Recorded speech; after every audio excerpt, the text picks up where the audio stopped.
and welcome to Barclays. I'm Spencer Kelly. Today we're talking about online banking fraud. Millions of us bank online nowadays, and in fact nearly 1.5 million come to the Barclays website every day. So it's never been more important to know how to keep yourself safe and secure when you log on. So, how do people feel about online security? Have you heard in the press stories of online security? I mean, does that concern you at all? Not really, no. I use my card on the internet quite a lot. So I just don't bank on the internet. I haven't got any qualms about that. As long as you're not buying from anything dodgy, it seems absolutely fine.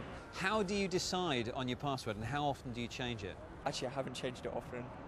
I kept to the same password, same PIN and everything, but I haven't changed it for a long time actually. A lot of my housemates have recently had loads of money stolen out of their accounts, so don't think it's that great at the moment. I'm a bit worried about it. So, the fella and lady on the street give us their views on internet security, and I think the general consensus is, could do better, in the words of my old maths teacher. So, what do the experts say? Simon Edwards is the security correspondent for Computer Shopper magazine. He's an expert in all the kinds of tricky ways your bank details can be stolen. And it's an increasing problem.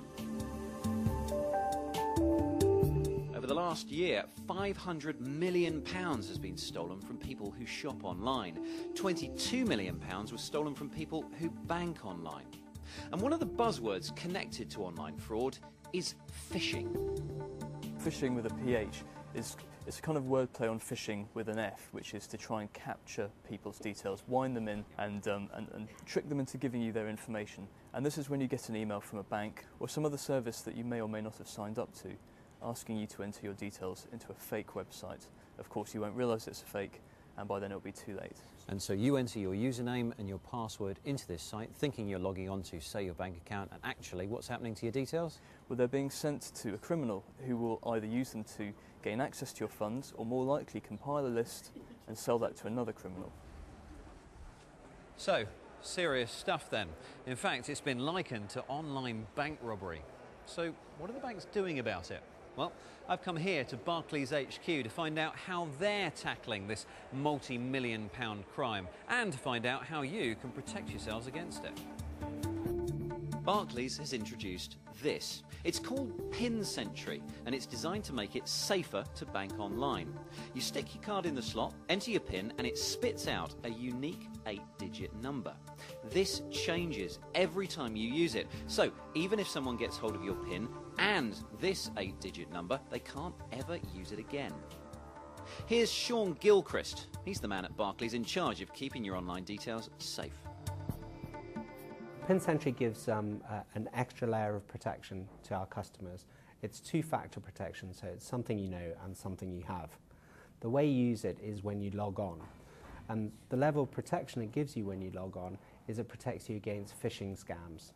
Because PIN Sentry uses a one-time passcode, obviously if you give those details away, they're not much use to the fraudsters. And it's clear, it's due to the introduction of technology like PIN Sentry that there's been a dramatic decrease in the amount of money being stolen from people banking online. But the threat still exists, so do not be complacent. So what else can you do to stay secure online? I'd give 3 tips. The first being make sure you use a personal firewall and antivirus software that scans your computer and updates the viruses daily, I'd recommend. The second tip would be suspicious. If you're getting an email you don't recognise or an offer that looks too good to be true, resist, because it probably is. And the third tip would be check your account regularly. If you check your account regularly, you'll spot something that's fraudulent, and then our online fraud guarantee will be able to cut in, give you your money back, and we'll sort out the details afterwards. Well, that's it from Barclays for now, but remember those 3 tips for staying secure online. And if you have any more questions about online fraud or how to use PIN Sentry, click on the security link at barclays.co.uk. Until next time, surf safely. Goodbye.